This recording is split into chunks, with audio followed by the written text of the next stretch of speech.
Welcome back, Visions fans. Ready Player Will here. Today we're talking about Aranea, the third and final character released as part of the Final Fantasy XV collaboration. Unit that just came out a couple days ago, finally getting around to reviewing her, so thank you for your patience.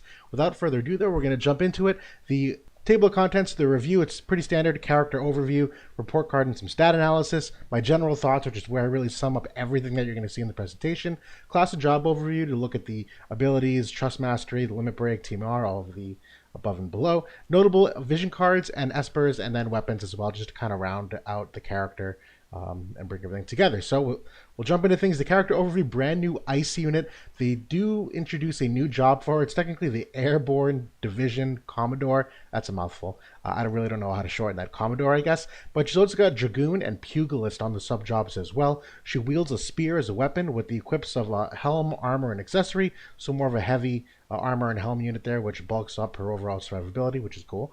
And then move of 3 and jump of 4, so extremely mobile character. Resistance-wise, pretty typical for elements. For the resistance types, though, pretty strong. 5% to slash, 10% to pierce, 20% to missile. Nothing for strike, that's fine. But then minus 10 for magic. That's not unrecoverable. It does stink given the current meta. You have someone at negative 10, but we can get by that. And then for status effect, she's 50% to frostbite, which is kind of niche. Doesn't really mean much in the broad scheme of the game, I think. And then 50% to charm, which is really only good for maybe some PvP things. So overall, status ailment resistances, not great. Not a ton of the more popular ones. Obviously, 10% to disable is worth something, but 10% overall can't really be relied upon to prevent. But anyways, in general, you can have her at a 50 faith. I think because of that minus 10 magic weakness, where if you bring her up to 97 faith to proc some status effects that she has, not going to end well for her in the broad scheme of the game, but we'll get to that soon on the class and job overview. From a DPS report card perspective, so effective HP, and again, just summarizing, that's basically her health points adjusted for those resistances, defense, spirit, things of the like. So instead of really being hit points, it's more a measure of how much damage you have to do to kill her, so just kind of normalizes that number. From an overall effective HP, it's an A. She might be one of the best in the game. She's right there with Noctis, technically even above him for effective HP. For physical HP, though, way better. A+. She's absolutely stellar against all kinds of physical damage. In terms of the magical stat, though, B+, because that minus 10% resistance, and she's got no spirit, but she does have some defense, 4 defense innately, so that's why you see that little disparity there. So B+ still isn't bad. Her health pool is large enough that she can compensate for it, but obviously not ideal in the current meta of the game, given Elena and Jaden and some of the magic users, Black Rose Elena, previously. You get the point. Her primary stat is an A, and I just have a couple comps listed out here. So when we're looking at attack stats, 564 is very high. And again, all these stats are not even with passives equipped on their characters. So once you do start adding in, obviously, like the espers, the vision cards, the attack buffs for passives, things of that nature, she gets up to very high attack stats. So she at least has that going for her, where she packs a legitimate punch, particularly for someone who does pierce damage, where there's, in the totality of the game, not a ton of pierce resistant stuff, at least not like there is for slash and magic. It exists, but not to the same degree. So to have that much damage, particularly with the Pugilist sub-job, those strike damage attacks are going to hurt a lot more, because she has a legitimately scary attack stat. The agility is a C+, though. She is very slow. She has no passives to bump up her agility. Overall, definitely an area of weakness, particularly considering the meta of the game when you look at light and dark and earth. All 3 of those casts of characters are very speedy. She obviously needs some things to compensate. Accuracy is also a C. She has a pretty decent guaranteed hit skill in her kit, but it does have some short range and height limitations, so without that, she does need some love in order to bump up the accuracy. And again, when you're talking about those top end metas, earth and light and dark, they both are known for, or all are known for, their evasion, so she will, I would imagine, struggle against a lot of that in the, not the right circumstances. Evasion is a B-, not really an evade unit by any stretch of imagination. Definitely above average, but not something you're going to really invest in. And other than Lastwell, Ice isn't really known for its evasion by and large anyway, so that's fine, no big deal. The movement is an A, though. That jump of 4 and move of 3 is great. She's got some passives that can also increase the jump. She's got an ability that increases move +1 as well, so overall, really great mobility. Will thrive on maps where she can use that to her maximum advantage. The passives, I'm giving it a B. They're above average and they're good, but not the greatest to compensate for some of her weaknesses, in my opinion.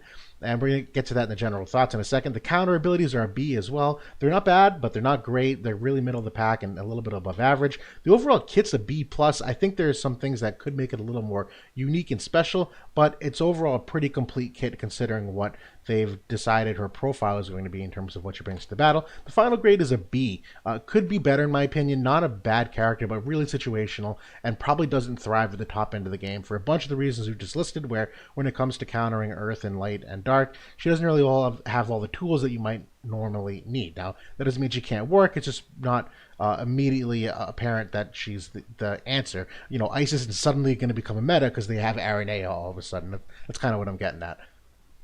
So, my general thoughts. She is a massive bruiser, and she reminds me of Barrett. I know it's not a great comparison because he's not really a good character, even with some of the global buffs, but it's true. You're going to see why in a second here. But she hits really hard, and she is bulky enough that she is like a bruiser unit in one of the truest senses of the word, where she's got great physical resist, as we saw, 4 defense innately, she can add another 12 on a passive, and she's got 15 on a potential turn 1 buff. So you're already talking about 31 defense right there out of the gate, not even including espers and equipment and things of that nature. She does also have some really good short range abilities, so when you talk about getting into a more of a short-term brawl fight in the midst of a team fight, she is going to thrive relatively well. She is a great traditional anti-missile unit where obviously she has that resistance, but the Ice Vision cards also lend themselves to some really great missile resist as well, in particular just because she does have the mobility that on a map where a gunner might normally have some range and some distance to be able to shoot from afar, she's going to be able to just go straight at them. So that's a really good thing to bring to the table.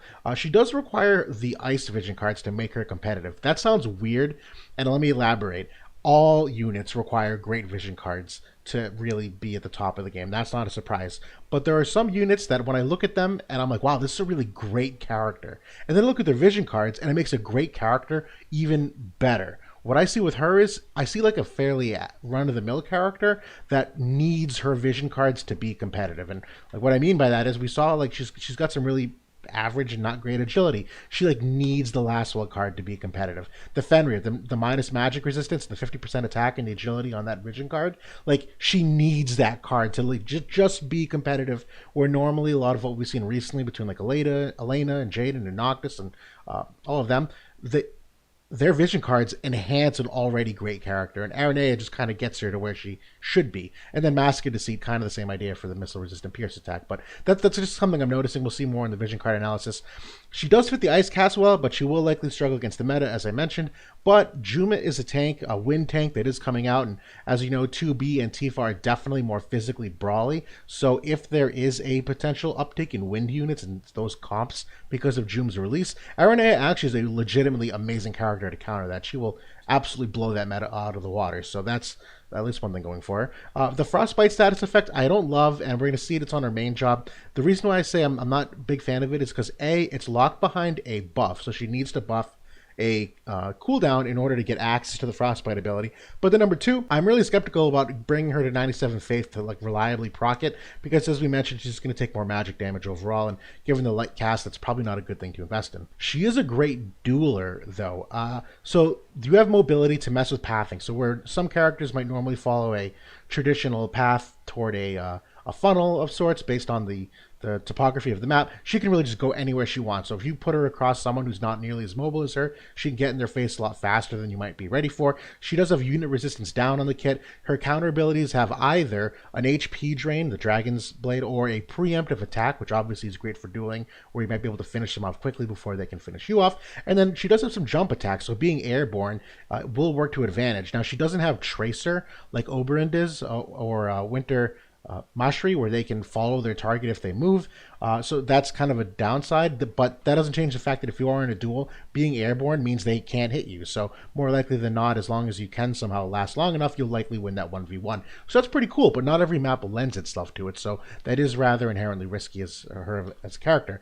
And she's definitely a physical tank buster if you need it, where she can get up to 70 defense penetration, 40% on a passive, and then she technically has another 30% on an AoE buff, but that AoE buff is a little wonky in how you might use it in terms of AI, so not as guaranteed as you might think, but it's there, so it's worth noting.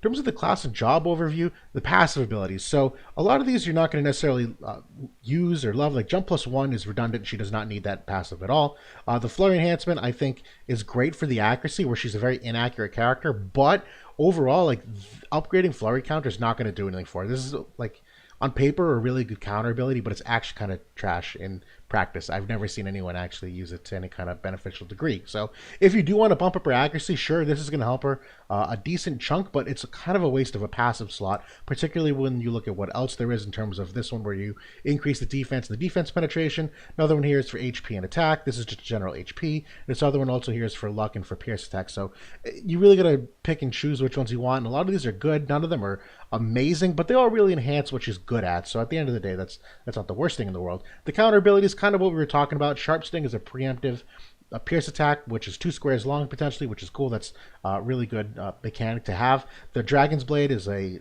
HP absorb, which is really awesome considering her health pool. And then finally, Flurry Counter is that strike double hit, which is only 1 square away. I've never seen this. I loved it when I first saw it on Raldor, but since then I've never seen it used to any successful degree. So that's whatever. So overall, not the worst counters, but not the best either.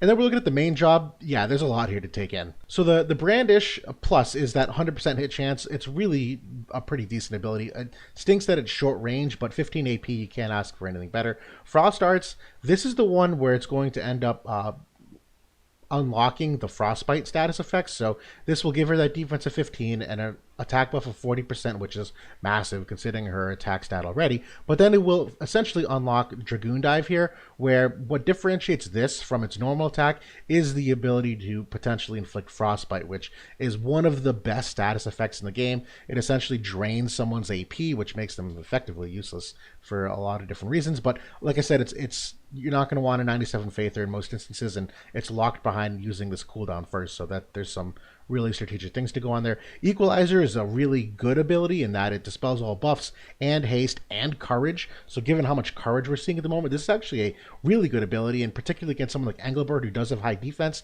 As we mentioned, she can probably cleave through most of that defense with her passive, so great ability. Aerial Ascension, this is another, and these last 3 have cast times on them, so important to note there is some timing element to it. Aerial Ascension is decent AoE agility down, which again, some of those top end meta teams, light and dark and earth, are notoriously very fast. So this is cool that it equalizes it. Aerial Supremacy, I'm a big fan. I'm sorry, Dragoon Dive. Talking about the actual ability, aside from the Frostbite, is single target resistance down 30%. That's massive. So we talk about those duels. That's really a great ability. Again, particularly if we're talking about tanks as well, where if she uses that on a tank, you're just going to destroy that tank almost immediately because of that imperil as well. And then Aerial Supremacy, this is one where it's a teammate buff where it's going to give pierce attack of 40 for 3 turns. That's a pretty big modifier, and it's also going to increase her defense penetration for 30. So this is an ability that you'll see on a couple different classes for different sorts of attack types. In terms of the sub job, it's whatever. Rapid Piercer is cool. It's a double hit. That's obviously good for some PvE stuff, but in the broad scheme of things, it doesn't really change her kit all that much. And Angriff Spear, not a big fan of either. Again, disable, you're really not going to get reliably off given her faith ability. It's nice to have access to it, but again, only 1 square away. It's just not great in the broad scheme of things. This one's not bad. I'll be honest, I don't think this does anything for a kit that doesn't already exist. Like, Dragon Dive is basically a repetition of what she has on the main job. Jump kind of is like a worse version of everything because short range. I really think Dragon Standard is the only thing here that might bring her benefit, where you don't have to worry about the extra jump 1, but that extra move of 1 is just going to completely change how far she can potentially get. So there might be some value there as a turn 1 buff. But again, if you do that, then you have to pick and choose which buffs you can potentially get off before you engage in the enemy. The final one, this is probably the one I like the best, is Pugilist. Obviously, Spirit Breaker and Wicked Pummel are 2 of the best. Breathing Technique is a sneaky good one, considering her health pool, that if she can restore HP on a turn. I haven't seen AI use this ability terribly reliably, but it's cool that it's there, given that her HP is a strength of hers. So overall, Pugilist, great ability considering her attack stat. Not a lot of resistances to it. It's going to pack an absolute punch and just knock everyone out of the water. So this is probably my preferred sub-job. When we're talking about the limit break, this is a really good limit break, and one of the reasons why I say that she's a good brawl character, this is a pretty short to mid-range AoE that is pretty damning in that it's 40 defense penetration on the attack, and then decreased pierce resistance of 38% to all targets. So like all follow-up damage from her, and if there's someone like Victoria next to her, is just going to obliterate every enemy caught on this. So this is a really good limit break, particularly for 43 AP. That's pretty cheap. I mean, it's pretty average for what you see for limit breaks, but so there are some that are higher. So 43 AP, that's pretty good value. The TMR, not a bad TMR, really just kind of niche though, given the decrease in activation time. This is a good TMR for her specifically, where obviously she has a lot of abilities that have cast time, and 4 turns of duration is a very long time. That's actually really beneficial, and the increase of agility of 25% is very necessary. Only 1 cast, so that kind of stinks that she won't be able to repeat it in a second attack or whatnot, but overall a pretty good buff in the broad scheme of the game. Her mastery ability is fair. Even that agility 10%, she's still just barely above average, so it doesn't really mean much. And the critical damage of 5 is relatively small, so this mastery ability is not great in the broad scheme of things. When we're looking at vision cards, so next week we're getting MAX, which is this very first vision card that you see here. It is kind of like the Aranea card in Esper, and it does a lot of things to enhance what she already does well. So I really like it for that reason, but I do think she needs some love, hedging some of her weaknesses. But when you look at what it actually does, it's an attack buff of 10%, makes her hit even harder, 4 defense on it, so makes her more physically bulky. The missile resistance of 10% obviously helps, and one of the reasons why she can be a great anti-missile unit. Party effects, AoE resistance of 20, which is great because AoE resistance is one of my favorite resistances in the game, and every meta team seems to have access to AoE res somehow, so it's nice that Ice finally has access to it pretty easily. Pierce attack of 18 and crit rate of 25, so all giant DPS increases. The thing for Aranea, she's not a glass cannon, she's just a big ass cannon. Like, she's very brawly, survives a lot, and she absolutely will decimate anything in her path, so that's pretty cool. That's all you can really ask for. It's pretty cool. Fenrir might be one of my low-key other favorites for her, because this is one of those cards where, to me, hedges a bunch of her weaknesses, where she's still going to get great stats. It's going to give her 4 agility. It's going to give her more HP, which is all of these essentially do in some form or other. But this one also increased magic resistance of 20%. That'll bring her positive. But then for the party, it's an increase of attack of 50%. So it's really going to make her hit even that much harder. So at least this one's a nice trade-off of offense and some of her weaknesses. So I like this one a lot. The Lasso Vision card, whether it's on a teammate or her, really good just for the attack buff of 30%. Same kind of concept as Fenrir. For defense, it's the same kind of concept as MAX. The party effects, the agility of 15%, definitely necessary. Acquired AP is essentially a DPS buff because it means she's going to get more abilities off. Won't have to take a breather to do a regular attack or a buff. So that's pretty nice. And then the Human Killer 25, also good. And then Mask of Deceit, the last one here, is a good card. The only problem I have with this card is the fact that Pierce attack kind of overlaps the MAX, that if you're using both of these cards, there is some redundancy there that the Pierce attack of 18 on MAX will kind of just be worthless.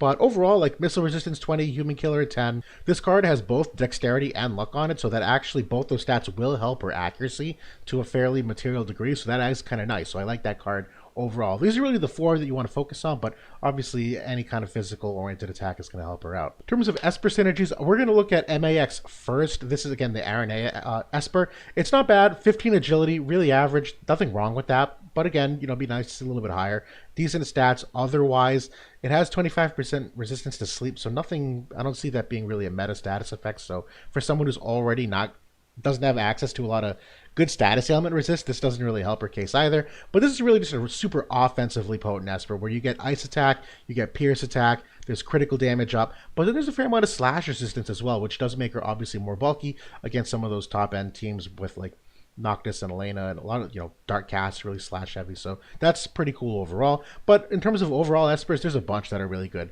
Titan is great for the spirit nodes, which if you're looking to counter magic, Titan's the go-to guy for her. Leviathan I like if you get into a lot of pierce duels, because Leviathan is both pierce attack up but also pierce resistance up. Alpha Karis is a really good one. It's got crit damage nodes, it's got pierce damage nodes. There's some niche killer types, I think there's Earth Killer on it, so there's a use for that as well. Siren's a really, really good one. Siren not only has the slash resistance, which is valuable in a lot of aspects of the game, but it does have pierce attack up, and it has ability activation time down, so that will low-key help her while she's in the air. And then finally Odin, that's the go-to DPS Esper, if only just because you can build it a variety of ways. You're obviously not going to go for the slash attack up nodes, but there is human killer, and then access to slash and missile resistance and accuracy nodes. is really important for her. So overall, I'm a fan of these 5. Definitely other options to flex with, but these are the ones that immediately come to mind. Then finally, the weapon optimization, you do have a handful to pick from. So now the Stoss Spear, this third one over, is the one that is released with her, and it's a good spear, but we're going to go through all of them, how all of their own unique advantages and disadvantages. So the Wind Spear, to me, I love, because A, it's got 5 agility on it, so it helps buff up her agility overall, which she needs, but it does have some great accuracy and crit nodes on it, and Pierce Attack 20 is still a strong modifier. Ice Lance is a very classic lance that you probably haven't used in quite some time. Really, really good lance. The fact that it gives a modifier of 45, the crit rate and the accuracy stats on either build, depending on how you want to go with it, I probably would go aim here. So, 100 attack stat is on the lower side of things, but when you're looking at a lot of the stats on most of these spears, you're still in the relative ballpark. It's really just a trade-off of the modifier for the attack stats, so it ends up being a net win. The Stoss Spear is really just unique to if you are going against high pierce resistance enemies, where you want that pierce resistance penetration instead. To me, that's really one of the only times we would really go for this one, because although it does have the highest accuracy out of all of them, it's only by 3 or 4%, so it's not terribly material. Just a strategic chess matchup piece where if you have someone who's stacking pierce resistance, this will help eat through some of that. And then finally, I like doing this recently. We're looking for quirky one-off weapons. The Antique Naginata is a spear TMR. It's Alim's TMR, and it's got defense penetration of 15 on it. So if you are trying to find more unique ways to get higher access to defense penetration without using that buff, this is another potential way to essentially add to her passive and eat through defense. So that's Aranea in a nutshell. This is an interesting character, but again, I don't think she's going to be changing the game significantly. She is a net positive addition to the Ice Cast, having another unit to go alongside Victoria, where you can kind of have those dueling dragoons. Really, if you're using some kind of high mobility anti-missile, strong pierce synergy, where they obviously get a lot of the same synergy from the vision cards, that I could see some potential comps working there. Again, 100% map dependent, where you really need that mobility to shine and be an advantageous strategic element to you. But other than that, Aranea, not really going to impact the game a lot. I like her. I don't love her. I do have her myself. I'm going to build her, and I'm sure there'll be a use for her somewhere. But that's kind of in a nutshell. So for those that were looking forward to this, sorry if I'm bursting your bubble a little bit, but I think it's a fairly decent overview of things. And thank you again for your patience waiting for this video. And hopefully I'll be doing something else again real soon to keep up with some more content for everyone. So enjoy your weekend. I'll see you all soon.